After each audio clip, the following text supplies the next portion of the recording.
mærker en dyb respekt fra munkene i klostret over for ørkenfædrene. Munkene beskytter dem tydeligvis fra omverdenen og sørger for, at de kan leve et uforstyrret liv tæt på Gud.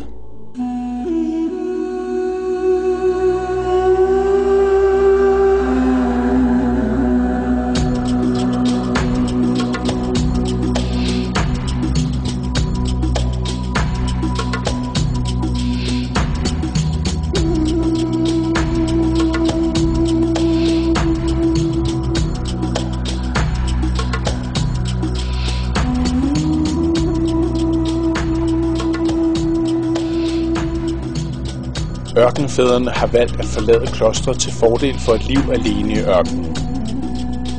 En ørkenfaders liv er helt uden verdslige goder og komfort. Bortset fra en smule brød og tørrede dadler, som bringes ud til deres huler, er udvalgte munke et par gange om måneden.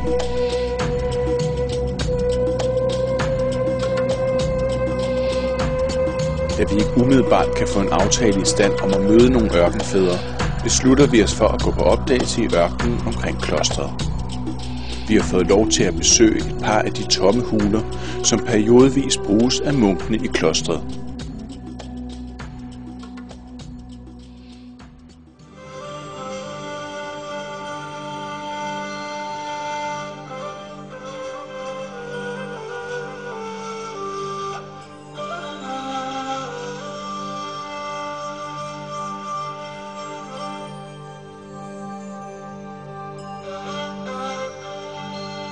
Hvad der i første omgang ligner et øde og ubeboet ørkenlandskab, åbenbarer efter nogle timers vandring flere små ørkenceller, som er så godt gemt og kamufleret, at vi uden vores guide ikke ville have opdaget dem.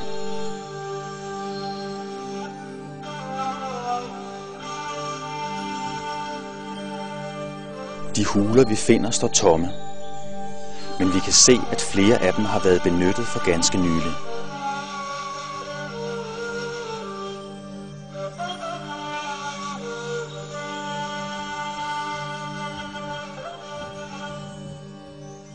Det er et stort øjeblik for os at træde ind over tærsklen til det, der har udgjort rammen om ørkenfædrenes asketiske liv igennem tusinder af år.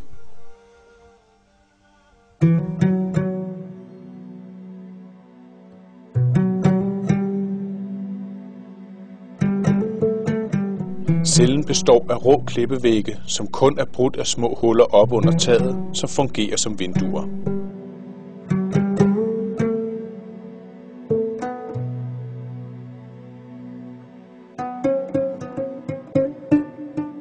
Derudover har cellen kun et overraskende lille og simpelt alter og en soveplads, som er placeret direkte på de bare klipper. Her er ingen komfort eller hygge.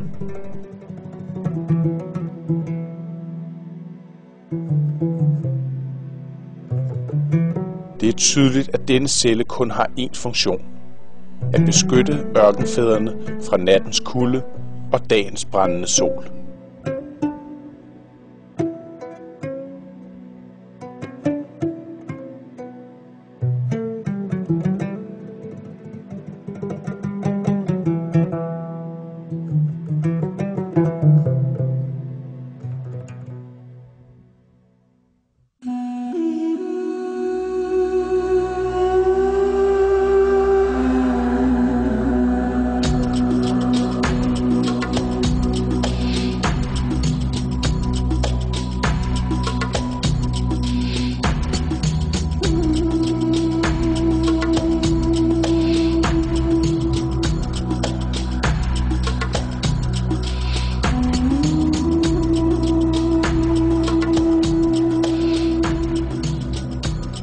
Vi er tættere på ørkenfædrene end nogensinde før, og samtidig virker de frustrerende langt væk. Det virker som om, at vi har været for optimistiske og har undervurderet ørkenfædrene. Deres stærke tro og uafhængighed af den verdslige verden fascinerer os, men samtidig er det netop den kvalitet hos dem, der er vores største udfordring lige nu. Vi vil gerne møde dem, men det virker ikke som om, at de har brug for at møde os.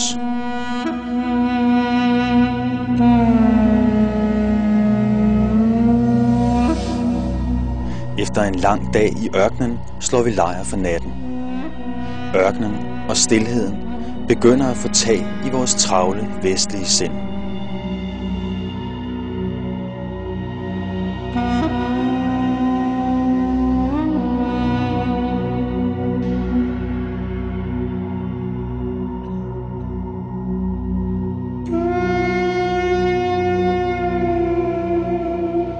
Vi nyder tomheden og stilheden. Ørkenen er som en rensende filter. Larmen i vores hoveder fortager sig, langsomt, men sikkert. Det enkle liv i ørkenen er en inspirerende kontrast til vores liv derhjemme.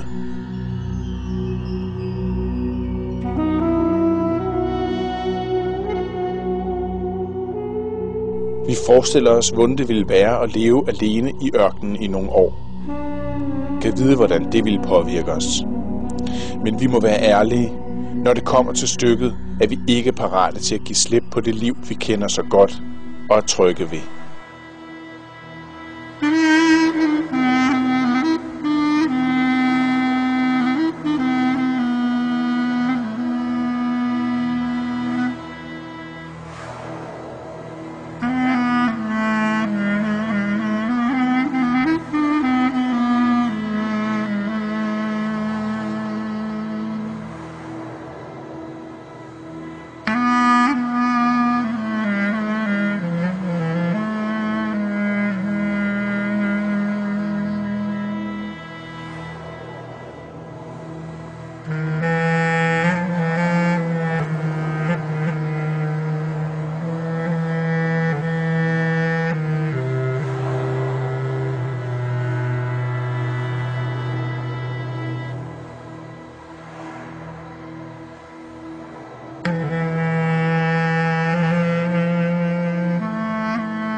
Næste morgen kører vi tilbage til klostret.